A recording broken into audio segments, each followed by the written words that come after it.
rant about the peasants. They have asserted their... That raft has been very swift for TSM ever since his statement. They have been feudal lords over the fiefdom ever since they decided to conquer the peasants. But we'll see if Counterlogic Gaming will manage to rise up and revolt, or whether or not they will continue to fall to the might of TSM, who currently have Irelia and Tom Kench banned away. Counterlogic Gaming getting rid of the Akali and the Thresh.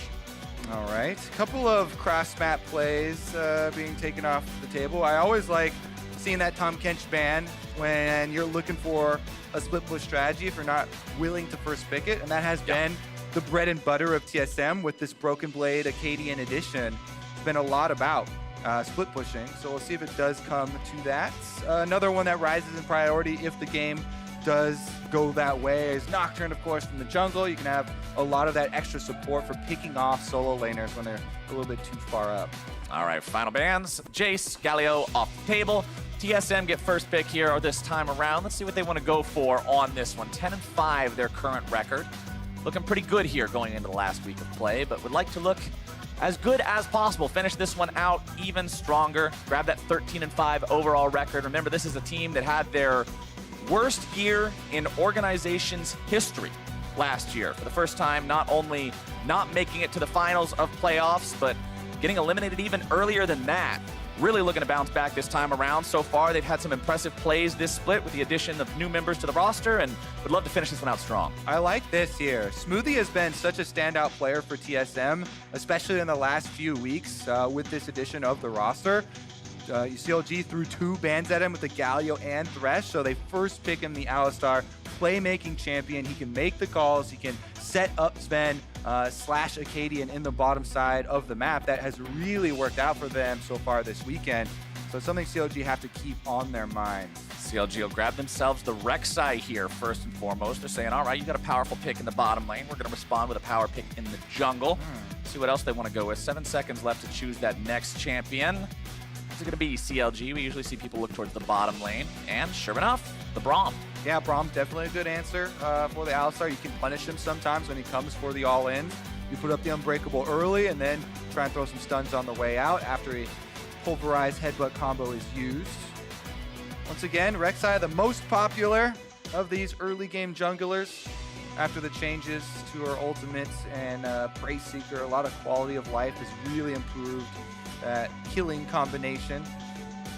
Ooh, interesting. Another Bjergsen Lissandra. This has been something where he has really played for other lanes, I have to say. You know, people ask for it for a long time, but especially on the Lissandra, he has had very good windows where he pushes up the wave, looks for a roam, sets somebody up for a big early game play. And he has also been quite good at engaging or creating space in team fights later in the game for them.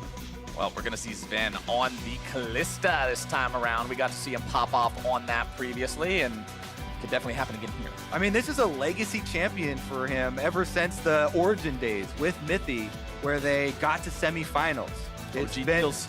Exactly, the OG Niels Kalista has come to play in North America, and that in combination with Alistar is a classic.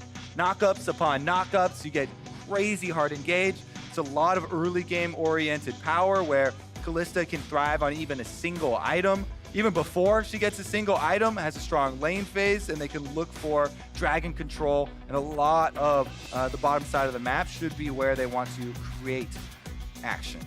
Counterlogic Gaming is going to go ahead and grab themselves a mid laner before the second round of bans can come through. They want to put PowerOfEvil on something that they feel he can really do some real work in this game with, and that's going to be the Syndra. Yeah, some signature champions. You think of like Orianna, Syndra, both of these ones relatively close there for PowerOfEvil, and that will have some long-lasting effects. The long range of Syndra stun is one of the biggest things that AD carry players have to keep in mind. Even though Kalista can hop around if there are things close enough to auto-attack, the long range of Syndra stun can sometimes even outrange if you don't even have a target, so you can't make use of that extra mobility, and that can really set up a big turning point in a team fight if PowerOfEvil is able to find those. Plus, you have the added benefit of if you get vision control of Fog of War, that's a great pick tool. Speaking of range, TSM don't want to deal with the longest range AD carry in the game pretty much right now with the Ezreal. They'll take that one off the table. Ryze also going to be eliminated through bans. Zed and LeBlanc taken out by CLG. Yeah, CLG thinking that this Lissandra, very viable flex pick. Broken Blade could take it to the top side. They can move it around, and it could be a surprise Zed or LeBlanc from Bjergsen in the mid lane. They don't want to get role swapped on here and have the Syndra having to deal with an all-in assassin. CLG is going to respond to the power of the Kalista in the bottom lane by picking up the Lucian for themselves. Lucian Braum, one of those historic bottom lanes that has been very powerful, often capable of finding 2v2 kills without any sort of assistance from the rest of the team. Yeah, gotta watch the side steps here, but Lucian Braum is another classic. Quickly stacks up that Braum stun. I have to say, too, the level 1 invade is a possibility with this team. All right, Nocturne locked in for Akaadian. That has been tried and true for TSM. He's gotten Baron steals with it. He's been able to really affect the rest of the map and look for a lot of high-value plays with the early ultimates. Well, both Vlad and Lissandra can go into either solo lane here for the side of TSM. So we've got some true flex, and the Counterlogic Gaming won't really know who's going where until the dust settles at that 20-second mark. All right, looks like we might have, oh, here we go, swap back to Nico. Now, Nico was hotfixed to a big nerf to the on-hit build, which is what everyone was spamming. But since a lot of the pros were spamming a lot of time on the champion during that stint where she had extremely high attack speed and extra damage on the W, they still have put in a lot of time on Nico, and the AP Nico build is also still viable, so it could be either one. We saw the AP Nico, the stats on your screen right now. We saw Nico one time so far this split. It was played by Broken Blade in the game where TSM were significantly far ahead of Cloud9 for the entirety of the game, then through at the end. So while the champion currently has a 0% win rate, yes, that is over one game, and it was a game they were actually in control of for most of it. But as you already mentioned, this is post-hotfix Nico. The attack speed got absolutely slaughtered. The on-hit build went from like a 58% win rate down to 49% after the hotfix nerfs. So likely expecting to not see that insane performance of when this champion was permaban status. Yeah, very well could be the full AP Nico, which can provide a lot of control for our team fights and does have good poke damage. The root got a very nice buff for Nico. It's so long now. It's a lot easier to use. Yeah, it's long, has better effectiveness on all minions that it passes through and everything as well. So check back in on Darshan, see what he goes with. But I see a press the attack. Yup, that is indicating on hit. He very well could still go with this on hits, and with that rune choice, if he keeps it all the way through, which he will, that's what we're expecting, and that is a split push style that he will be going with. We'll see how this works out for the side of CLG. Darshan split pushing, Darshan being that powerful 1v1er has worked out for this squad here before. People remember the Jacks. They remember the times that Darshan has put the team on his back, and they would love to end that, 1,064 days lost streak now that CLG has against TSM? Nearly 3 years is long enough, say the CLG fans. 1,064 LMFAO, Captain Flowers. That's a long time. It is a hell of a long time, but TSM would like to make it even longer here. We'll see if Akaadian and Broken Blade and the rest of the TSM make it happen. Holy moly, that is an early flash. Oof. That is respect to the power of level 1 invades from a team with Braum, though. Yeah. Many people have been on the receiving end. You get hit with that slow, they come in with the auto attacks, the sun gets procced, and then you can't flash later. So Akaadian, very, very cautious here. Flashes that thing early. They're not sure about the tracking of any of the other members. Those auto attacks can come very quickly and stack up that stun. Now it's going to be a flashless Nocturne versus a Rek'Sai. This is looking pretty good for the possible Rek'Sai early pathing here, because Darshan also gets a super deep ward that will see Akaadian if he starts on this side. Also worth pointing out, Bjergsen is on the standard Aftershock Lissandra. Earlier today, we saw Huni play a Klepto Lissandra when he played it in the top lane. Oh, Darshan, that is mean. Oh, that's dirty. He's saying, look, you don't have a flash. I know you're going to be scared of this. I'm going to mess up your early clear because I'm not really losing anything by not rushing to top lane, considering you got to wait on the minions to die anyway. So a bad start for Akaadian will slow down the TSM jungle early on. And Darshan doesn't miss any experience, will miss out on a single melee minion worth of gold, but 20 gold is a small price to pay for setting behind the enemy jungler like that and setting up Wiggily to move in and take the This move. is what I like to see. Jungling in the early game especially so much is a team activity. Darshan playing his part there to set up Wiggily for some more control. Not only is he currently taking the blue side of the jungle, but you just saw that ward on your screen there that is in the jungle, exactly right above this Nocturne, seeing him pathing through. They're going to continue to be able to track Akaadian. You can deny experience to this Nocturne and delay that level 6. Those impactful ultimates we talked about in Champ Select, those don't start coming through, then your laners don't get the freedom to move around, and it also locks down the possible roaming, really setting up for CLG mid-game. Plus, when you're behind the curve of the game in terms of levels, that also means there's a higher chance of even once that ultimate does come online, it won't be successful when you're finally able to use it if you're not as strong as you should be, relevant to everyone else in the game. Wiggily got the first crab, Wiggly's gonna get the second crab. It's a seafood buffet for the side of CLG, while Akaadian has to go home and just grab himself whatever he can find. We'll see what the gold looks like here. Only has enough money to grab the second jungle item. Doesn't feel very great, but hey, that's the hand you're dealt. All right, let's see what he can scavenge up then, because it becomes very hard for Nocturne to find experience. Meanwhile, Wiggily, he's keeping his camps all banked on this blue side and looking for a gank. Oh, they're going in on the side of CLG, looking to find the kill on Zven to start things off. Wiggily gonna be taken very low. First blood over to the side of CLG is a 1-for-1. Double buffs go over to Smoothie. That was a very good timing on the knockup from Smoothie to delay that possibility, and they almost were able to get the counter kill first, but CLG do convert. They trade flashes, and they're able to get the first kill. Darshan, though, is under attack. Darshan on this Nico, wanting to get away from Akaadian, coming up for the gank. Broken Blade can't go any further forward, didn't have the transfusion ready to go just yet, was in danger of potentially being taken down there if Darshan could turn around quickly enough. All right, now it's a Nico with no flash here. It is a vulnerable champion. We'll take another look at this replay first, though. Zven flashes away. Smoothie knows that Wiggly's coming in for it, so he flashes for the triple knockup there in turret range and gets a headbutt on Wiggily into the wall to ensure that they do get a counter kill. And that allows TSM to get those double buffs, but I have to say, still, the first blood money goes over to CLG. Biofrost, it's on the Braum. With Braum, was the recipient, so that's not the perfect target. But it is still a little bit extra for CLG, rewarded for their proactivity. Meanwhile, of course, because Wiggily had all those camps banked, he can return on Rek'Sai, and that's why you can see this big difference in the creep score between Akaadian and Wiggily. A lot of the early invading and the work done specifically by Darshan with the warding paying off. And looking over here at the Nico, for those of you who may not be super familiar with the on-hit Nico build, you can see you don't even bother leveling up the Q early on because it's just an ability that does damage based off AP, which you don't build. Instead, you're maxing the W for the passive damage on your third auto attack, secondary on the root to make sure that you get more duration, more damage on that one since it's a primary trading tool, and you just oppress your opponent constantly with these auto attacks. That third enchanted auto does a ton of damage, and you can see just by the state of the lane right now that Broken Blade's on his back foot against this. Yeah, and Darshan making very good use of his little timing window there, shoving in the lane, especially against Vladimir, who is notoriously weak for the early stages before you get some cooldown reduction and levels into your own Q for sustain and for trying to keep that minion wave off. Darshan hitting level 6 on the Nico. Pop Blossom is still a really nice tool for engaging, locking everybody down with the root, but you aren't going to get those big chunks out of the health bar that you would like with an AP build. My personal favorite part about Pop Blossom is the smile on Captain Flowers face. I like the name. Every time he says it.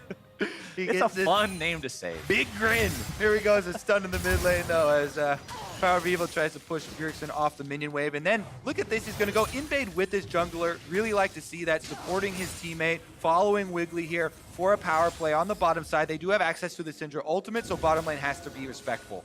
Akaadian, one camp behind Wiggily in terms of overall EXP. Teleport going to be channeled now by TSM, recognizing they need to do something to ward away this dive.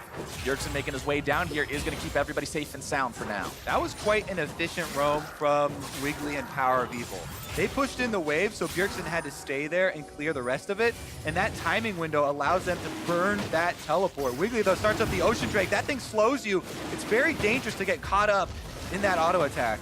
Yeah, remember, Rek'Sai is one of these champions that's not especially tanky early on. I mean, you go with a bruiser build on this champion more often than not, Warrior into a Black Cleaver, into things like a Guardian Angel, Sterix Gage. But early on, this is not a champ that you want to just be sitting there soaking damage on if you know your opponents are going to collapse. So CLG will have to disengage from that one. Can't take the Drake just yet. Yeah, you have to be so respectful of a possible collapse. Ocean Drake slow is the biggest punisher for people trying to sneak early dragons. Not only could you leash it for them, but you might die on the way out. In the end, it's a full leash reset with a here. bonus gift.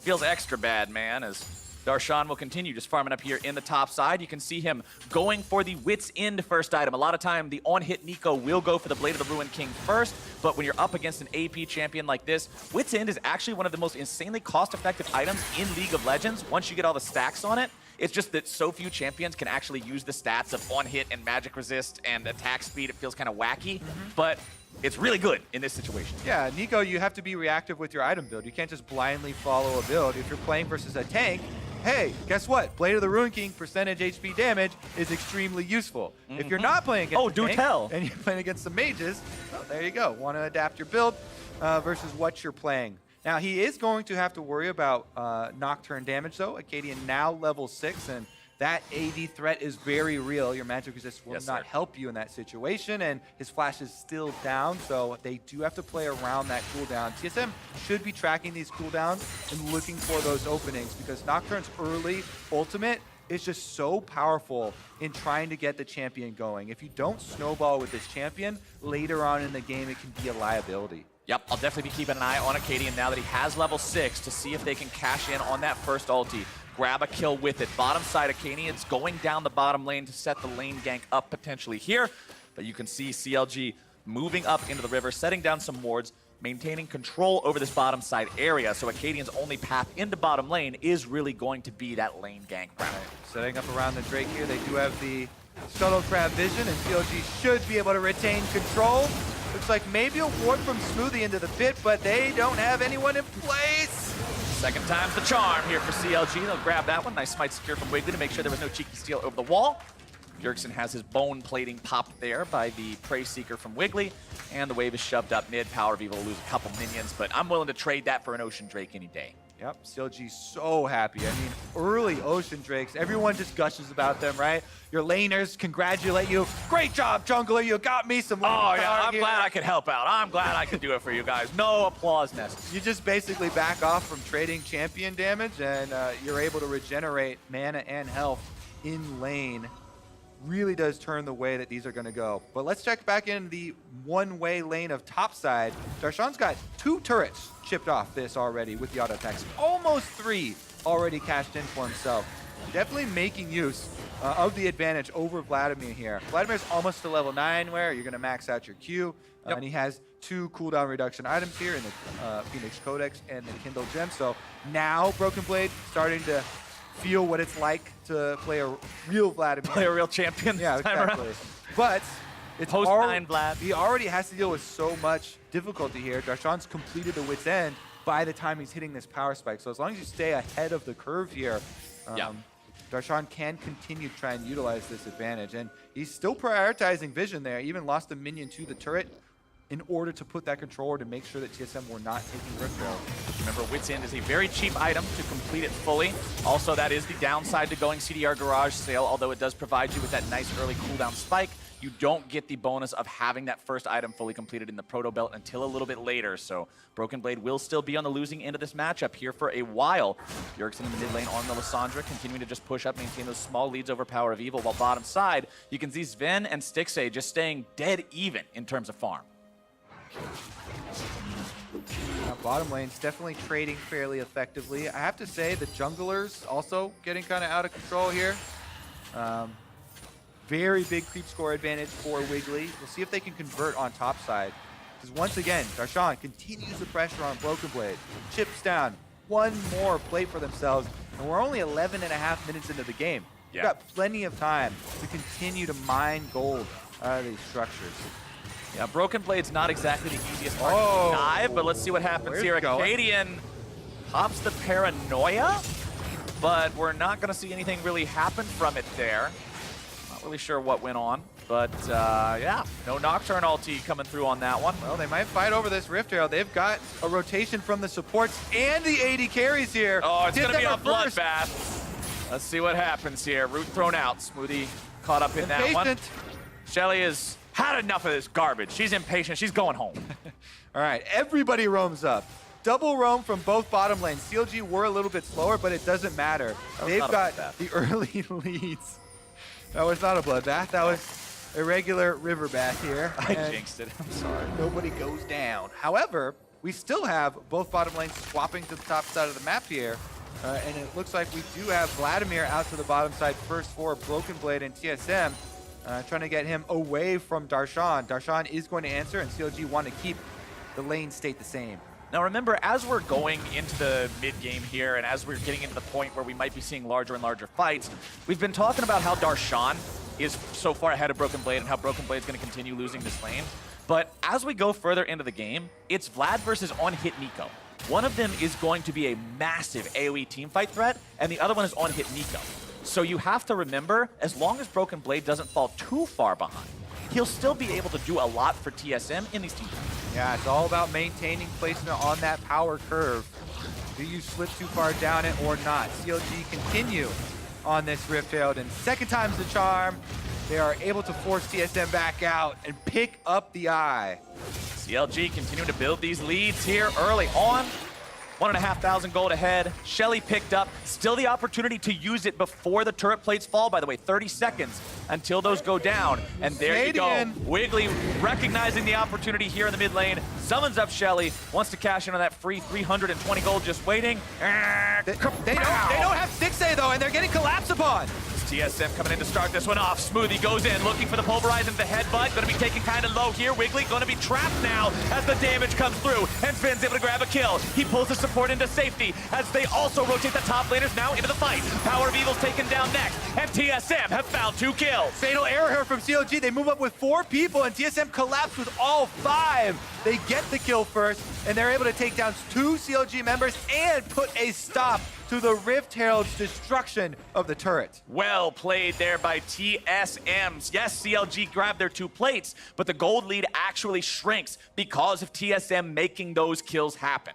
You could see TSM, they have got full vision of Stixxay showing on the mini-map up here in the top side. Lucian's up there, pings are going down. Meanwhile, Smoothie goes in on Alistar. He knows he just has to force this fight, force that engage. Bjergsen will even flash for it to make sure they get that early kill. Darshan uses the Pop Blossom, doesn't hit anyone on the backside there with Nico, and as Broken Blade comes in, that's a huge difference in impact from the roams there. They're able to find that extra kill onto PowerOfEvil.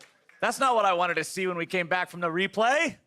We do have a game pause right now. We'll see what the issue is here in just a moment.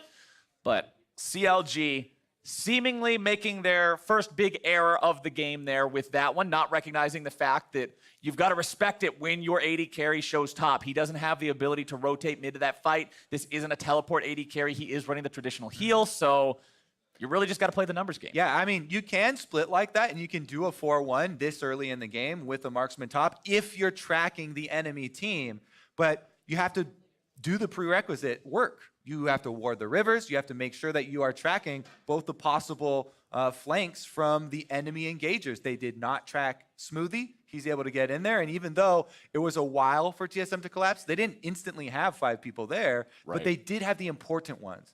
Alistar, Lissandra, the 2 with super hard crowd control. They're able to lock down the kill onto Wiggily, and they use a lot of flashes to do that. Something that we've really been congratulating TSM for a lot recently in their play. CLG, though, still in a good spot. They are ahead because of all the turret gold that they have been able to get. 7 plates equals 1,100 gold advantage for CLG just through those. Update for those who were wondering, the pause was due to a monitor issue for Bjergsen that has been resolved. As you can tell, we're back onto Summoner's Rift, and CLG are starting up their second elemental Drake of the game. TSM, after that last win, we'll see if they want to make a fight for this, but Smoothie still has no Alistar ultimate, Bjergsen no Lissandra ultimate either, and with those tools not available, that means TSM doesn't want to go for the fight here just yet. CLG looking to start things off, though. There goes the calling, and he'll take him down. Yeah, that's too close to the fire there for Akaadian. They don't want to start the fight, but CLG are going to force it on. Stixxay now, not here on your screen. It's Darshan. Bjergsen gets himself away with a well-placed claw. Darshan will root him up there at the very end, but not enough time to really add any extra damage to that one. Darshan being a part of the CLG squad in this bottom half of the map means it does give Broken Blade some time to farm up there in the top lane. Let's see if Wiggily makes a dive here on bottom side. Stixxay and Biofrost with control over the bottom lane, continuing to put damage onto this tier 1 turret. Despite all the plates CLG took, they still never got a completed turret. That means turret first blood still on the table. Bottom lane definitely a focus area for that as well, and Akaadian is trailing here with the Nocturne, threatening the ultimate, so CLG should be very wary of a possible engage. Kalista, Alistar, so much CC, they can force it themselves, even if CLG don't go for the dive. So it's very smart for them to back off here. They go with the recall and reset. At the same time, TSM don't have vision on everybody from CLG, so they back away. And let's take another look at how this kill happened. All right, Akaadian just trying to walk up a little bit too close. Even with the extra move speed there from the Q, spell shield goes down. Stixxay is able to get off the ultimate, and they secure that kill. Flash in from Biofrost for the auto attack to start stacking the passive because he knew that his opponent could spell shield the Q. Big brain coming out there from him to make sure they could get the follow-up into the stun, into the damage, which is exactly what they did. Second kill of the game for CLG, 1,500 gold ahead of TSM still. They've got this mid lane turret down to almost nothing. Bottom lane the same. Darshan versus Broken Blade. The 1v1 continues. And Darshan continues applying the damage to him. Press the attack plus those third autos. They're so damn strong, Kobe. Yep, and if that snare lands, that's a dead Vladimir. Nice proto belt there by Broken Blade to dodge it, but Darshan continues to flex his muscles on that top side of the map. Meanwhile, we've got Biofrost and Wiggily working together to keep their vision up deep in the TSM jungle. They need to keep track of this Nocturne, looking for that counterplay from TSM. If they're able to avoid that, then CLG can move in and finish up those towers you're talking about. With the first one falling mid lane, that means that pushing up and replacing all these wards will be a lot easier for CLG. And it is 4 men bottom side from the side of CLG. They're going to notice that Akaadian is top as soon as he shows up there to help Broken Blade try to take this turret down. Darshan's not going to go up there because he knows that's a death trap to walk into those two. It's going to be a turret trade, 1-for-1, top versus bottom. TSM grabbing the top lane, tier 1, CLG getting the same thing bottom side as they'll continue pushing up now with Stixxay and Bio. Yeah, gold being traded here once again. CLG will be able to take a little bit of extra red buff steal away. And all their wards and tunnels will be left behind. TSM to clear out. So Smoothie, time to get the clearance. Stixxay's here, but he's still got Wiggily hanging around, but Wiggly's now in some trouble. Tries to get himself away, but he's going to be punished, and that back felt pretty greedy from CLG. Caught with enemies all around them. Desynced recalls mean that CLG cannot defend themselves in the enemy jungle. And Akaadian doesn't hesitate, pops a paranoia, and picks up another kill for TSM. Akaadian making sure he's a part of these kills, has the stopwatch ready on this Nocturne here too, so he has to dive into a big fight. He can still stay safe in that process. Broken Blade's at the point where he's able to sustain pretty well himself, has his proto belt completed, has his Zhonya's Hourglass too, just in case he gets into a sketchy spot against this Nico. Also helps prevent some of the physical damage she's going to be doing now that you can see her working towards that Blade of the Ruined King. Yeah, Vladimir will have a bigger impact in a 5-on-5 team scenario. However, if CLG can keep that Vladimir isolated, then Darshan continues to get to whittle away at the turret, harass him under the turret, make use of the on-hit 1v1 power of the build. So this is so much about game state and who gets to determine the positioning that you fight over. CLG trying to keep them split and isolated up there, but TSM really threatening that 5-on-5. It's one of my favorite things in League of Legends. It's not, well, who's better, because each one's better at a different thing. It's who can make the other side play their game. Play to your strengths. Exactly what Mama and Papa Kobe said. Top side, it's Broken Blade, trying to hold on to this turret, doing everything he can, but every single wave is a few more points of damage chipping away at it, and it'll only be a matter of time before Darshan's able to clean this one out up here. Fortunately, he doesn't have incredible insta-kill wave potential. since he's not going the AP build, so it means that Broken Blade does have a moment to breathe in between these waves a little bit. Infernal Drake spawning, CLG with 2 Elemental Drakes controlled so far, and there's Darshan taking down that turret at the top side. Bjergsen's already TP'd behind the members of CLG. This could be a big collapse. Wiggily, Stixxay, all going to be bunched up here on the ramp. It's TSM going in, looking to find the damage, able to find the kill almost immediately on the Stixxay. Biofrost going to be target number 2 now. The damage coming through, not quite finishing him off.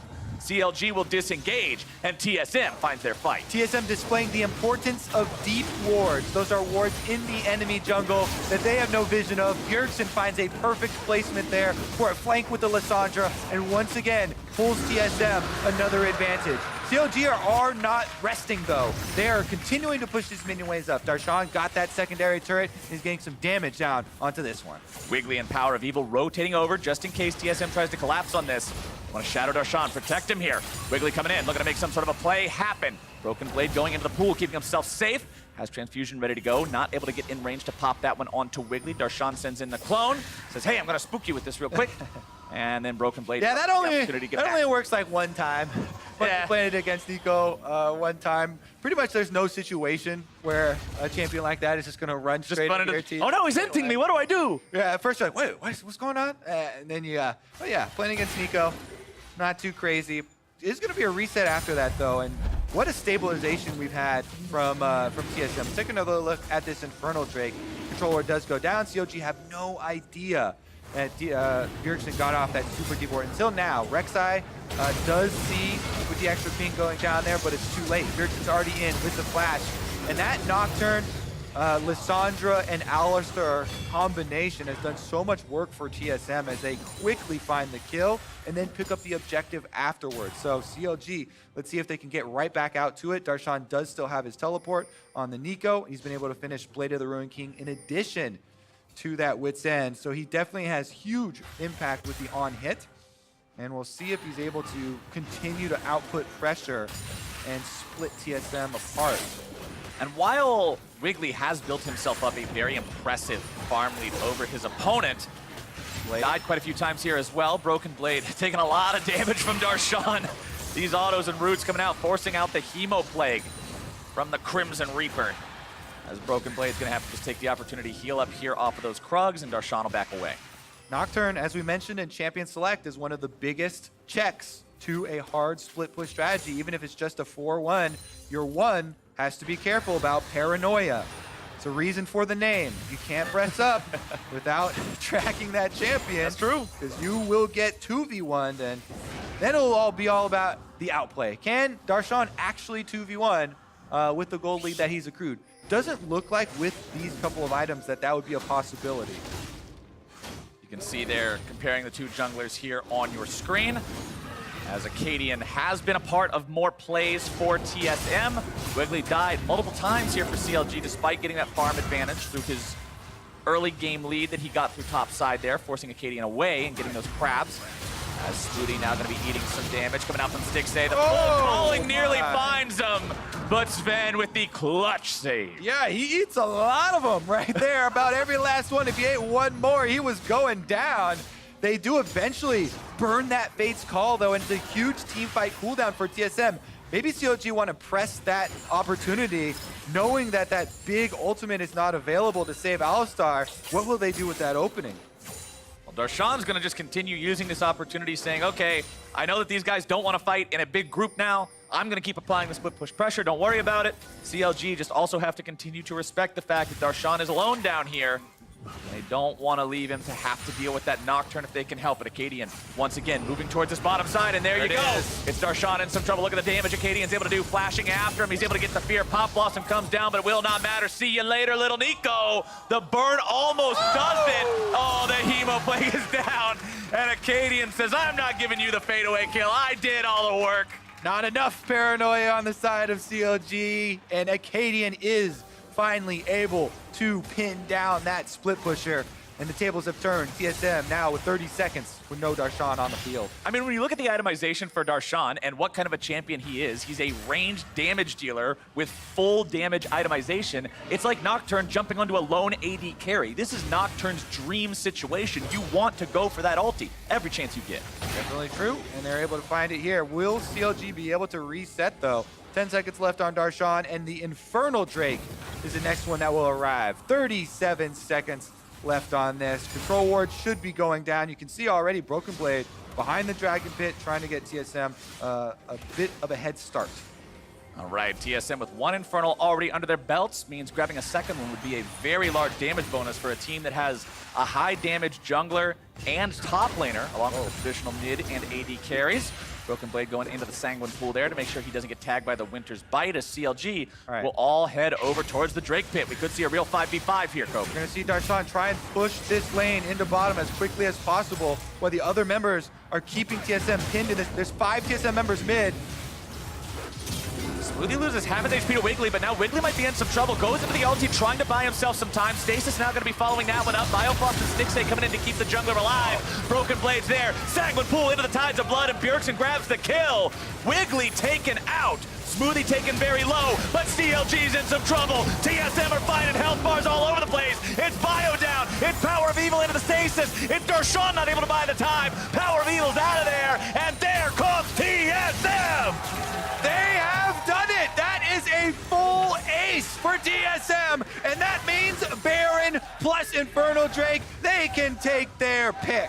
What was Wiggily doing? He's trying to trade onto Smoothie, thinking he's alone, but the rest of TSM is right there, and Smoothie can set up the play. They force CLG to try to save their jungler, and that is a critical error from CLG that TSM is now incredibly rewarded for. Don't get another chance at that one. We always hype up how hard it is to execute a split push. 4-1, the 4 players in mid have a very difficult job of not getting engaged upon while you're getting your split push pressure. You cannot overextend. Here's how it happens. Wiggily goes in onto Smoothie, trying to chunk out this Alistar, but hey buddy, you've been able to chunk down this support. You've got no friends around you to follow up, and even with the stopwatch, Broken Blade flanks around the outside. He's able to cut it off. Bjergsen slides in for the kill. And with that, TSM also forced the teleport from Darshan. Then they follow up the hard engage. Bjergsen still had his ultimate. Akaadian went right in there on the Nocturne, and a Guardian Angel is going to bring him back up. Zven kites around the edge of the pop blossom very effectively there, and they finish off the dive. And there is the perfect example of what we talked about earlier, where yes, the Vlad is going to lose 1 versus 1. Yes, he has no fun playing League of Legends right now, but once you get into the team fights, it's on-hit Nico versus Vladimir, and there is a clear difference. Broken Blade with a triple kill in that fight, 4-0-3 now on this Vlad. 3-item power spike, headwear on, AP in. This guy is a force to be reckoned with. Such a fine push and pull to compositions like this. And right now, the push is getting pulled. The push from TSM onto that split pusher yet again. Paranoia comes through. Dustblade on Nocturne means even more damage, and Darshan is out of there. That looks like they've just lost control of the game plan, because with your push and pull, in your 4-1, you have to have pressure in multiple areas for it to be effective. Nobody else. You can see the minion waves for TSM had been pushed up in mid and bottom, so nobody else could exert any pressure of any kind. And that is an easy choice for TSM to pick up the kill on Darshan before heading to the top side with the Baron buff that will eventually result in some tower destruction.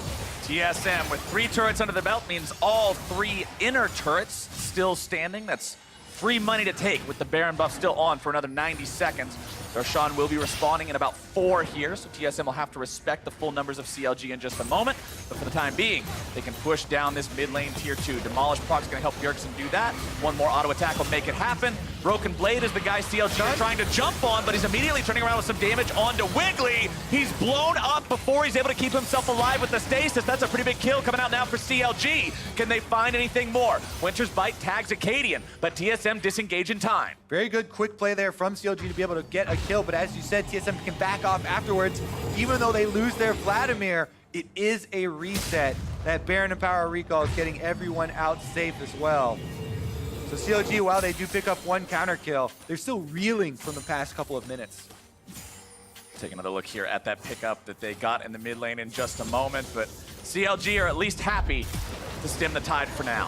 All right, here's another look at it, and I do like the initiative here taken by Wiggily and Biofrost. They go for the hard engage, and from that point, you have to layer your crowd control perfectly. Look at that stun over his head. Vladimir never gets a chance to activate any of the immunities in his kit. No Zonias, no pool, no nothing. Very nicely done there, chaining Braum knockup out of this Braum passive stun into the Syndra stun and finishing up the extra damage. If you miscoordinate that by even a fraction of a second, he goes into the pool, walks away, presses stasis, buys enough time for the rest of his team to swoop in and clean you all up. But it was very well done there by CLG to prevent that from happening, but they've still got a long way to go if they want to come back into this game. Remember, fighting TSM 5v5 is just really not an option at this point. You can see the gold difference graph on your screen right now. It was slightly CLG favored there for quite a while, 2,500 gold in their favor at its peak, but now we've swung into a 4,000 gold TSM lead. CLG are really gonna have to try to get themselves back through, and that's gonna involve a lot of stalling as a four-man, while Darshan does exactly what he's doing right now. Yep, trying to split push, but again, there are another couple minion waves he's going to have to get through before they really make any ground, and TSM are at the door. TSM going in, Bjergsen into the back line, starting things off, looking to go after that enemy AD carry. Akaadian's got the damage, shut down credit finding PowerOfEvil. Wiggily drops here now too, and that is going to be 3 dead for CLG. Stixxay barely getting himself away. What door? A double kill for Zven. There's no door, they blew a hole in the damn wall, and TSM will likely push for the win. Yeah, they've got a couple of towers to clean up with no minions. They went so far into this one. TSM pick up 4 kills, and they've got a straight shot through the base. Darshan knows there's absolutely nothing a single Nico can do against a 5-man push. He's going to continue pushing up the top side. Broken Blade will go back to deal with him. TSM may not have the time to actually end the game right here, but they will go for the inhibitor and then get themselves back. All right, on the flip side here, Darshan does get attacked. Broken Blade. Stasis. It's a tricky thing. It is. Will he go for a re-engage? I mean, Tricky, kind of tricky, Vladimir. already Smoothie will do it. Stuff. Not He's got stuff buddies, left in the though. tank. If you've got a Alistar coming through with a possible combination, that's going to make Darshan back off. And we still have an Infernal Dragon on the map, by the way. Yeah, CLG actually got the second one after they lost that fight and lost the Baron. They got back on the map first before TSM and claimed the second Infernal, so it's 1-1 for them. But number 3 should be TSM's for the taking. Look at the wards placed down by TSM in that bottom side of the CLG jungle. It's just 4 control wards, some sight wards there too, just all over the place, lighting this one up. Infernal Drake live, Baron in 10 seconds. TSM wisely not over-committing people towards the Infernal. It's just Zven and Akaadian taking this one down quick. Other members remaining in the mid lane to not allow CLG to rush towards Baron. All right, now all that's left is the Baron area. Super minions are on the map. CLG have started it up, actually, trying to burn through it. CLG seeing if maybe they can make this happen. Stixxay does shoot the blue ward, which means TSM are now aware of what's going on. Bjergsen's in the enemy base. CLG taking the Baron down very low. They're able to secure that one for themselves, but now can they get out in time? TP gonna be used from Bjergsen. TSM coming in for the fight. CLG trying to get away. One teleport is completed, but nobody else is able to get back. Darshan left. PowerOfEvil grabs the kill, instantly getting rid of Broken Blade. Zven goes on a rampage. Bjergsen grabbing a killing spree down onto Stixxay. 3 dead for CLG, 1 in retreat, and Darshan just took his exit. CLG do get the Baron at the cost of 3 members' lives, and it's up to TSM to punish them for it. They've got a timing window. 30+ seconds on all of these members is the duration that Wiggily and Darshan have to defend. They can't even attempt to do it with the 4 members of TSM running through the top side, and that is going to be another inhibitor down. Inhibitor down, top lane, inhibitor exposed, mid lane. Nexus turret potentially under fire now. TSM with everybody except for Broken Blade, who can join the fight with a TP in 15 seconds. Darshan trying to buy some time. Zven going to be taking low. Nexus turret number 1 is already gone. Bjergsen needs one more hit to take down number 2. There it goes. Smoothie going in, able to find the CC. Look at the damage coming through from TSM. Darshan gonna be kept alive only for a moment. The roots are coming through. Zven goes into the stasis, keeping himself alive as Smoothie's going in to buy some more time. Zven gets away, and here comes Broken Blade. CLG will continue trying to defend. It's Smoothie down next. Broken Blade goes into the Sanguine Pool, barely getting himself out of that one. Akaadian pops Paranoia, but it's only to disengage. TSM will take the final inhibitor on their way out, but they still cannot take the Nexus. Yeah, CLG are going to chase him out of the base. 3 inhibitors down, though, means that the destruction laid waste to CLG's base already. And it's just up to a reset here for TSM to return to the scene of the crime.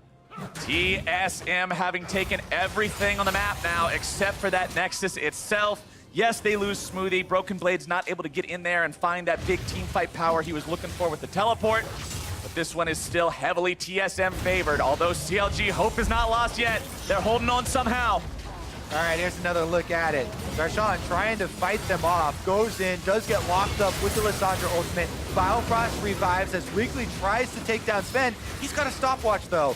He's able to activate it just in time to avoid the Rek'Sai damage, and that is going to buy TSM more DPS time. Teleport does come in. CLG members are reviving though. And with the Baron buff empowering these minions, they chase TSM out of the base. They force the Nocturne ultimate. That being said, though, inhibitor destroyed on the way out, and CLG have a lot of work to do. PowerOfEvil is really trying to get Broken Blade out of these fights. He's recognizing that they can blow this guy up. Yes, he's got a big health pool, but there's no resistances on this Vladimir, so he's very vulnerable to the damage from the Syndra. We saw him blow him up in that fight outside the Baron Pit after CLG took that one before he was able to do anything again with the stasis or the pool, but it's just not enough so far. CLG still down 6,000 gold. They've got one Infernal at least. And you know what's very ineffective? Split pushing when super minions are inside your base. It's very difficult to get a lot of value. Smoothie's going in. Here comes your fight. They're able to find a lot of damage down onto PowerOfEvil at the start, and that is surely exactly what they need. It's 2 kills over to TSM. Make it 3. The claw comes out. Stixxay runs back. Wiggly's back into the fountain now as well. And the streak continues. TSM take down CLG.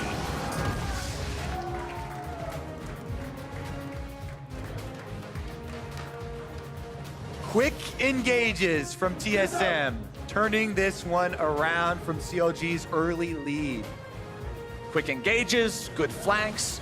Bjergsen always being there to make sure he's locking down that back line, applying some pressure in the mid game when things were pretty tumultuous when CLG had that advantage. And for a while, it looked like CLG had the game plan. But again, as you said, Nocturne, such an effective champion at shutting that down. And there was no way for CLG to get it off the ground the way things were going. Yeah, not able to keep track of the members of TSM for that collapse around the Rift Herald play in mid lane. Then not able to track the wards in their jungle. So Bjergsen gets a very deep teleport off and a flank around the dragon. Some critical plays there in the mid game that were nicely pulled off by TSM. Heading into playoffs here, this team is looking so much more coordinated and definitely a fearsome opponent. Exactly when you want them to be looking that way. As this game wraps up week 8, there's 1 week of regular play left. Now's the time to be coming into form. Now's the time to be looking like you're ready for some best of 5 action. It's playoff time, baby. It's playoff time here soon, and TSM are definitely looking like one of the teams that you've really got to respect if you see them lined up against you on the other end of a best of 5. It was important for them to get this win because FlyQuest just won earlier, and FlyQuest are the ones right behind TSM in the standings. So with this win, TSM will keep that distance in their spot in 3rd. They continue with their swift wrath, and now we're going to send things down to Pastry for an interview with the mid laner. Thank you very much. I'm here with TSM's Bjergsen. The winning streak continues versus CLG, who unfortunately have not been able to pick up a win in quite a large number of days. But I feel like they offered a lot more resistance than maybe you guys expected. Yeah, I think today they definitely were pushing us a lot, especially in the early game. They had a really strong early game, and then they also played well to it. And they got especially a big jungle lead, which kind of makes it hard for Nocturne to make a play once he finally gets his ulti.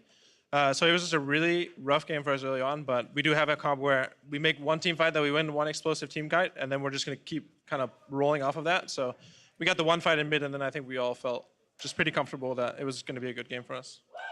Now, I want to take a step back and just ask you kind of about the split as a whole. Obviously, kind of a rocky start, but it's been pretty smooth sailing since then. Obviously, you're the longest time member of TSM. What has Zix been like as far as the changes he's brought to the team and what he's done for TSM? He's been really good to work with. He I've said this before, but he's just really engulfed in the game, and he's just always talking about the game. He's not just shows up for scrims and then goes home. He's always hanging out with the players, talking about champions, matchups, even just watching us play solo queue. Or if I'm playing a solo game and Afromoose streaming, then Ziggs is in Afromoose stream and watching me play and saying like, oh, like just asking me questions and all this stuff. So it just feels like he's super engaged with the team, and he's really reliable. So I like that a lot in a coach. Oh, thank you so much. Congratulations on your win today. Continuing the streak over CLG, we are going to throw it back to the State Farm analyst desk. Thank you very much. Pastry time. TSM moving to 11-5. Just one game behind C9 still when it comes to that race for second place in an ultimate playoff bye. But a solid win here over CLG keeps them a nice distance away from FlyQuest as well, as Pastry mentioned, also picked up a win today. And the streak continues for CLG, sadly. It very much does. So, yes, the rivalry didn't come all the way back around today, Crumbs. There's always but it next might time. Exactly. In the summer, it just extends. And I guarantee you they will still have the fire in their eyes to try and take TSM down once again. Well, it's about taking down their old coach as well, right? You That's got to make true. sure that you can show Ziggs, like, no, we are better. But we're not. Well, let's take a look at what CLG did then to try and come away with the victory today, because we saw the Nico go to the top lane of all things for Darshan, and it was that on-hit Nico that we've heard so much about. Yeah, and you can see the runes. It's all kind of focused around attack speed and sustain. So you have the overheal, taste the blood, of course, Legend Alacrity, press the attack, all this stuff. And then when you get to itemization, it's a lot about going for Blade of the Rune King and Ginsu's. Some people do an adaptation and pick up the Wit's End in more magic damage matchups. But that's the idea, is that you're maxing W and E. You don't even put points in Q. Your E, the change on 9.5 that made her pretty nutty is that if it goes through any enemy, the duration is increased to 1.9 on rank 1 and scaling 0.3 per point you put into it. So you're like, screw Q, I need my W damage and my E Just to lock them in place and for you forever. lock them in place and you just throw it through the minions time and time again. I will say, though, just how you mentioned in one game where you wanted to see the Tahm Kench banned against a Nocturne composition, when you're going for a split push, there's a few junglers that you just are not going to want to deal with. Nocturne is one of them. Same thing with champions like Evelynn. They just impact the 1v1 split push way too much. And clearly he's built to only play 1v1 split push. But if a Nocturne can always ruin your party, the split push is over. So you don't have that element of your comp anymore. And so you're stuck with CLG trying to 4v4 with a split push that doesn't really want to fully commit because he knows he's going to get killed. Right. Earlier before the game, you were saying how Darshan should pick a champion he's super comfortable on instead of trying these cool-ass picks. And he busts out this Nico. I'm not very convinced by his But Nico. was it cool? It was cool. But I believe he had like 5 ultimates that were like really bad throughout the entirety of the game. And it's just like, where's the Jax or something that you know what you're doing? Yeah, Right. Jax Sejuani, camp it. Maybe some uncomfortability on the champion, particularly once you bring it onto the stage. You mentioned some of those kind of whiffed ultimates, and that suggests that there was some team fighting happening, which, when you've already set yourself up for a split push, is probably not the way you want to be playing anyway. But credit to TSM and the composition that they drafted. They very much had all the tools they needed to start a fight whenever they wanted, with the Alistar, the Lissandra, and the Nocturne. And who they're playing against. A Syndra on the enemy side, you have the Nico, not very escape focus, and then Lucian has his one dash, but he is still very short range. So if he wants to throw autos in, he has to be ready to dodge all those, engage options that are going to be coming at him. And then, of course, TSM plays well, like the flanks by Bjergsen and the coordination with the team. What the hell is Wiggily doing? First of all, you don't do this. You're now Zanya's in placing, and then he flashed the other direction, east sideways. So this fight is already over for CLG. They need to be in full retreat mode. And I love what TSM does here. They see the opportunity. Everybody get in here. You're not going to want to miss this. Forward flashes from every member out of TSM. That's exactly the kind of synergy and commitment to a fight you want to see, because otherwise you might lose it. But this time around, CLG knows, oh crap, they really want us dead. Pretty much every summoner spell in the game was used during that fight. And you won and got a Baron out of it. Do it again. Yeah. I love to see the aggression and the commitment to the fight is kind of, what you're pointing to in that. For TSM to say, we're going to take this fight, but we're also going to follow through with it entirely until the end. And so we sit with the TSM coming away with the victory today. I do want to return to the overreaction segment that we had at the very top of the day, where I threw it out there, perhaps an overreaction. TSM is the best team in the second round robin. With TL suffering a loss and TSM picking up the win today, how do you reconcile that statement? It can't be wrong, right? It can't be Feel wrong. like we lost. Put a TSM wager won. on. Do another dance for it. It could be wrong. Double up or nothing. Is that what you're saying Double right now? down. I might have to pass on that one. We'll see if it's wrong come next Sunday when they actually play each other. Yes. I think I'm still on the Team Liquid side, but that loss was a little scary because they were try-harding. You know, there's a lot of jokes beforehand like, oh, yeah, we're going to pick Vlad bot lane and Jensen can play whatever he wants. And then it's LeBlanc and Vayne. And Right. so, like, it was not like, oh, the Yorick top experimentation game. This was very much in their wheelhouse. Yeah, and they lost it in a mid to late game circumstance, which in some ways is uncharacteristic of Team Liquid, but also where we've talked about TSM has really buffed themselves up in this split. That once they have those leads or they make it to the team fight phase, that's where they can really start to control the pace of the game. Right, and earlier in the split, they were talking about how they want to practice their mid game, they want to practice their Barons, and the Baron in the mid game is actually pretty good now. Like, they spent a couple losses trying to figure out how to do things, and now they know how to do them, and now they're forced to be reckoned with. Come full circle and just at the right time at the end of week 8. Only 2 games remaining in the regular season for each of our teams, and with only 1 more week left to go, let's take a look at that playoff race. 4 playoff spots are snatched up with only 1 bye acquired as of yet, leaving the final 2 spots to Golden Guardians, Counter Logic Gaming, Echo Fox, Optic, or Clutch Gaming. It's a lot of teams still in the race for the final 2. Let's check back in on those predictions, though, for the day. And High comes away with that clean 5-0. I caught up the stats. I was going to say, I don't care that I have to dance. High is tied stat spot, which is That's all good. cool with me. Our goal is we need to beat that Mankind spot. can finally step up machines. It is a tight predictions race, though, with you only sitting 1 behind there, Mark. So 10 games left to predict. Who knows about I'm not going to do what I did versus Jat. When And int it in the final week? last week, I think it was last play, I was 1 game behind heading into the final week, too, and I was like, all upsets. Everything that he didn't predict, I predict. Yeah, exactly. Crumbs. Yes, that. You've had a couple weeks here now with us. How do you feel about the predictions race as you kind of get to sit on the outside looking in? Do you have faith that Mark can pull it back, or do you think High is going to run away with it in the final? Well, High. This is the ultimate prediction. High Is has who's made going to some win the prediction race? ballsy moves today. Calling FlyQuest against TSM. I gotta go with I at this point because I'm gonna dance because he won. You're right. So, I don't know what else he's gonna make Don't me do. upset him I don't anymore. wanna upset Exactly. All right. Well, this week's games didn't just lock playoff spots. They also delivered some LCS big plays, as called out by you, our fans, on Twitter. So first up, Blender Lol declared that the Team Liquid and FlyQuest game was the most fun he had watching LCS all year. I'm no smite up. I got him. Yeah, we can go back to the pit. Look at the fight. Look at the fight. No, just play the fight. Look at the fight. Play the fight. Cannon. Nice. Guys, let's reset. Let's go. I didn't even realize this at the time. They had no smite doing that thing, so that's what made them do the Baron so well. If you just think we don't have smite, but we're in this situation, now handle the Baron. You're like, oh, we gotta address the jungler, address the team fight, right? You gimp yourself, Big brain. you learn I everything. thought it was really funny because I heard Turtle say, look at the fight, and everyone else is like, no fight. And that's just a Turtle thing to do. The most turtle mindset. Next up, CL Primus wasn't surprised with Phoenix's game, stating it's like Azir is his signature champion or something.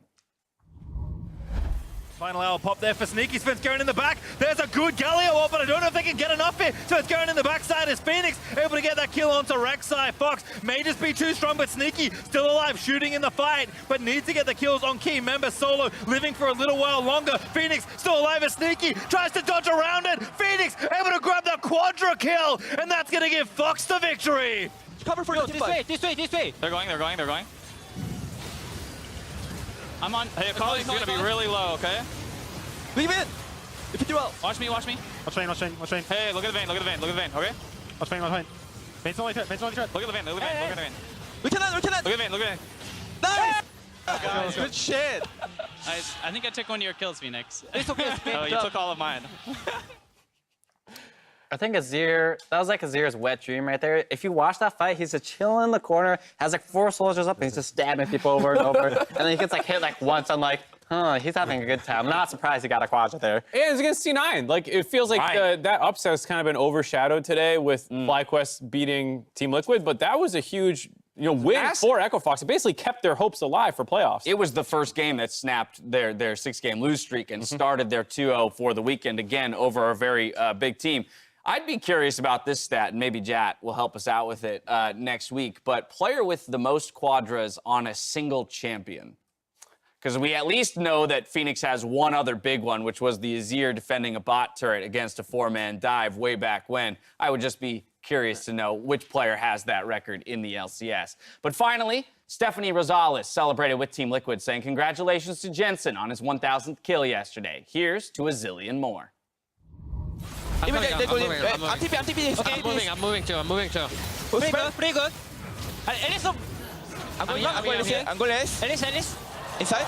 Double root into the double stun by Jensen. TL answer in kind. And that's Jensen's 1,000th kill. 1,000 kills for Jensen in the regular season. One of the most successful mid laners of all time here in North America. I really like that flash over the wall. He saw double buffs and a double kill. He's like, I want these double buffs. All right, left my mid lane. I'm going to get them. So he just flashes over the wall and takes the kills for himself. You have to make the journey down to bot lane worth it. I don't know if this is experience, but I feel like mid laners usually kill junglers. Like, that's just their go-to free kill. It's a mid laner and a jungler. That's like the most kill interaction where mids kill junglers versus like junglers kill I support. think it's the other way around, too. Well, jungler ganks Syndra. Syndra kills jungler.